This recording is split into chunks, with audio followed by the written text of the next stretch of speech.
ଆଜି କ'ଣ? ଗଣେଶ ପୂଜା। ଶ୍ରୀ ଗଣେଶ କେବେ ଜନ୍ମଗ୍ରହଣ କରିଥିଲେ? ଭାଦ୍ର ମାସ ଶୁକ୍ଳ ପକ୍ଷ ଚତୁର୍ଥୀ ତିଥିରେ। ପ୍ରଭୁ ଶ୍ରୀ ଗଣେଶଙ୍କ ପିତାଙ୍କ ନାମ କ'ଣ? ଶିବ ଠାକୁର। ପ୍ରଭୁ ଶ୍ରୀ ଗଣେଶଙ୍କ ମାତାଙ୍କ ନାମ କ'ଣ? ଦେବୀ ପାର୍ବତୀ। ପ୍ରଭୁ ଶ୍ରୀ ଗଣେଶଙ୍କ କେତେ ଜଣ ପତ୍ନୀ ଥିଲେ ଓ ତାଙ୍କ ନାମ କ'ଣ? 2 ଜଣ ପତ୍ନୀ ଥିଲେ, ରିଦ୍ଧି ଓ ସିଦ୍ଧି। ପ୍ରଭୁ ଶ୍ରୀ ଗଣେଶଙ୍କ କେତେ ଜଣ ପୁତ୍ର ଥିଲେ ଓ ସେମାନଙ୍କ ନାମ କ'ଣ? 2 ଜଣ ପୁତ୍ର ଥିଲେ, ଶୁଭ ଓ ଲାଭ।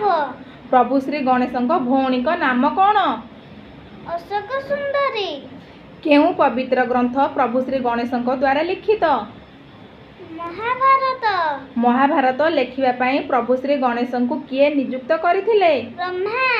ମହାଭାରତ ଲେଖିବା ପାଇଁ ପ୍ରଭୁ ଶ୍ରୀ ଗଣେଶଙ୍କୁ କେତେ ବର୍ଷ ଲାଗିଥିଲା? 3 ବର୍ଷ।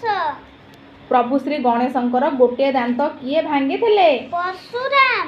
ପ୍ରଭୁ ଶ୍ରୀ ଗଣେଶଙ୍କ ବାହନ କିଏ? ମୂଷା।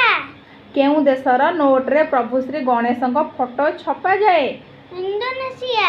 ଭାରତରେ ସାର୍ବଜନୀନ ଭାବେ ଗଣେଶ ପୂଜା କେବେ ଆରମ୍ଭ ହୋଇଥିଲା? 1893। ଭାରତରେ ସାର୍ବଜନୀନ ଭାବେ ଗଣେଶ ପୂଜା କିଏ ଆରମ୍ଭ କରିଥିଲେ? ବାଲ ଗଙ୍ଗାଧର ତିଲକ। ଗଣେଶ ପୂଜା କେଉଁ ରାଜ୍ୟର ଲୋକପ୍ରିୟ ଅଟେ? ମହାରାଷ୍ଟ୍ର। ଶ୍ରୀ ଗଣେଶଙ୍କ ବଡ଼ ଭାଇଙ୍କ ନାମ କ'ଣ? କାର୍ତ୍ତିକେୟ। ଶ୍ରୀ ଗଣେଶଙ୍କ ପ୍ରିୟ ଫୁଲ କ'ଣ? ଗେଣ୍ଡୁ। ଶ୍ରୀ ଗଣେଶଙ୍କ ପ୍ରିୟ ଖାଦ୍ୟ କ'ଣ? ମୋଦକ ବା ଲଡୁ। ଦେବୀ ପାର୍ବତୀ ଗଣେଶଙ୍କୁ କେଉଁଥିରେ ଗଢ଼ିଥିଲେ? ହଳଦୀରେ। ଗଣେଶଙ୍କ ଠାରେ କେଉଁ ପଶୁର ମୁଣ୍ଡ ଲାଗିଛି? ହାତୀର। ଗଣେଶଙ୍କ ଠାରେ ହାତୀ ମୁଣ୍ଡ କେଉଁ ଦିଗରୁ ଆସି ଲାଗିଥିଲା? ଉତ୍ତର। ରହିଲି, ନମସ୍କାର।